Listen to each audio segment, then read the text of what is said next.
Mesdames et messieurs, merci de suivre les programmes d'ADTV, la chaîne du 21e siècle. C'est parti pour l'édition du soir.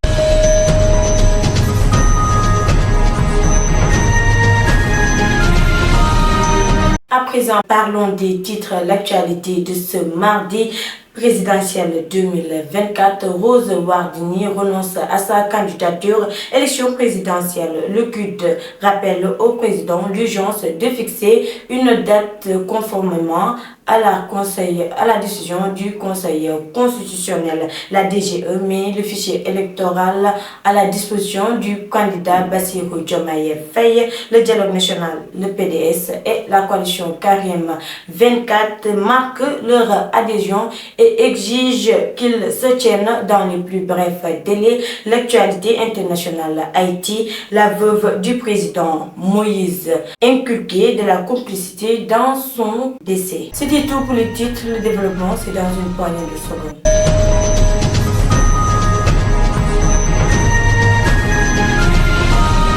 Bonsoir à toutes et à tous. Ce journal que nous allons débuter avec la déclaration de la candidate Rose Wardini 2024 a décidé de renoncer à sa candidature. Elle a annoncé en effet qu'elle se retire des campagnes électorales dans une conférence de presse hier lundi. Rose Wardini est donc hors de course pour ces élections et réduit la liste des candidats à 19 personnes. Le leader du mouvement Sénégal Nouveau, elle a ainsi donné hervé dans une autre processus électoral. Pour rappel, Madame Wardini a été placée sous mandat judiciaire après la découverte de son supposé double nationalité. Suivons ses propos au micro de ADTV. Mes chers compatriotes, après avoir longuement réfléchi sur la situation politique actuelle du pays et soucieuse comme l'ensemble des citoyennes et citoyens de la nécessité de faire tous les efforts utiles à la préservation de la paix sociale, consciente des valeurs dont je suis porteuse et auxquelles je suis profondément attachée et qui fondent mes actions de tous les jours, et tous les actes de solidarité que je mène depuis plus de 2 décennies. Vu mon attachement aux valeurs républicaines et surtout à l'unité et à la cohésion de notre chère nation, compte tenu de ce que l'intérêt général prime sur les intérêts de chaque citoyenne et citoyen, et que la paix et la stabilité de nos institutions sont primordiales, et doivent constituer le socle sur lequel sont assis notre République, notre démocratie et notre commune volonté de vie commune.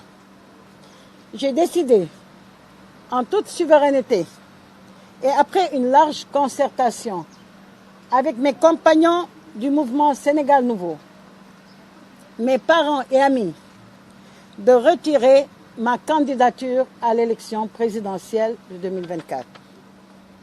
Le collectif universitaire pour la démocratie, le CUD, a félicité la décision rendue le 15 février 2024 par le Conseil constitutionnel qui a censuré le report de l'élection présidentielle. Selon les sages, ont restauré la démocratie sénégalaise de l'état de droit, honorant ainsi tous les droits des participants aux élections présidentielles et des gardiens de la Constitution, le régulateur du processus électoral. La coalition Karim 2024 est la partie démocratique sénégalaise à travers la comité directeur et le secrétaire national et tous ses membres se sont retrouvés hier au siège du PDS, se prononçant sur la décision du dialogue national sur le report qui avait été prononcé depuis le 5 février dernier à l'Assemblée nationale.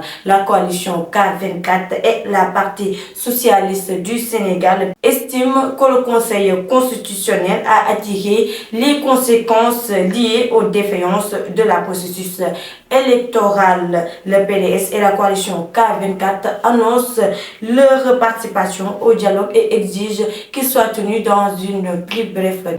Fidèlement la volonté des citoyens Nous appelons le président de la République à agir dans l'intérêt supérieur du peuple sénégalais en prenant les mesures nécessaires pour garantir un avenir démocratique paisible et prospère pour notre cher Sénégal.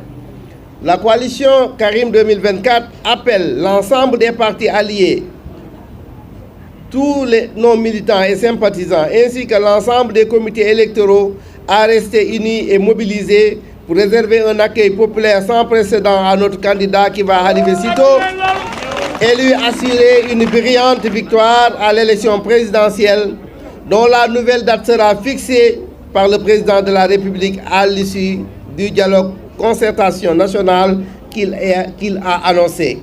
Je vous remercie de votre attention. L'organisation de la prochaine élection présidentielle au Sénégal se poursuit avec les développements significatifs annoncés récemment selon une décision du Conseil constitutionnel datée du 15 février 2024. Il est désormais confirmé que le scrutin se tiendra dans les plus brefs délais. Le président actuel, M. Macky Sall, son départ prévu le 2 avril.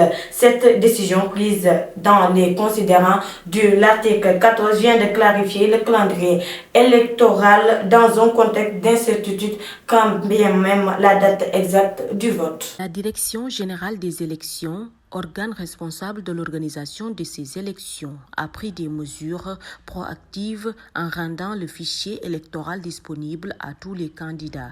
Cette initiative a été révélée par Amadou Ba, mandataire du candidat Bassirou Diomaye Faye, au travers d'une vidéo publiée sur sa page Facebook. Dans cette vidéo, Amadou Ba montre des paquets de carton contenant les fichiers électoraux et indique avoir reçu l'intégralité du fichier, tant en format physique qu'électronique, sur clé USB. Cette distribution du fichier électoral indique que l'élection présidentielle est imminente, devant se dérouler au plus tard le 2 avril 2024, conformément à la décision du Conseil constitutionnel. Cette institution avait repris la main sur le processus électoral après une interruption décrétée par le président de la République, affirmant que le scrutin ne pouvait être reporté. Ce journal que nous allons terminer avec l'actualité internationale. La justice haïtienne a inculqué une cinquantaine de personnes, dont l'ex-première dame Martine Moïse, un ancien premier ministre et un ex-chef de la police pour leur implication présumée dans l'assassinat du président Jovenel Moïse en 2023. En 2021, plutôt, a rapporté un média, n'est-ce pas, Moussoudia? Le média haïtien Aïbo Post a publié en ligne lundi ce qu'il présente comme l'ordonnance du juge chargé de l'instruction du dossier, un document de 122 pages résultant d'une dizaine d'auditions qui ne permet toutefois pas d'identifier clairement les auteurs intellectuels de l'assassinat, ni les bras financiers, note le média. D'après ce document, le magistrat a demandé le renvoi de Madame Moïse et 50 autres personnes devant le tribunal criminel pour y être jugées sur les faits d'association de malfaiteurs, de vol à main armée, de terrorisme, d'assassinat et de complicité d'assassinat, crimes commis au préjudice du président Moïse, les charges concordantes et les indices d'implication de l'ex-première dame Martine Moïse dans l'assassinat du président Jovenel Moïse sont suffisants, note ce document qui précise que les déclarations de l'ex-première dame sont si entachées de contradictions qu'elles laissent à désirer à la discrédite. Merci Moussounia, nous voici à terme de cette édition. Mesdames et messieurs, merci de nous avoir suivis. Restez en compagnie de notre programme sur ADTV, la chaîne du 8e siècle.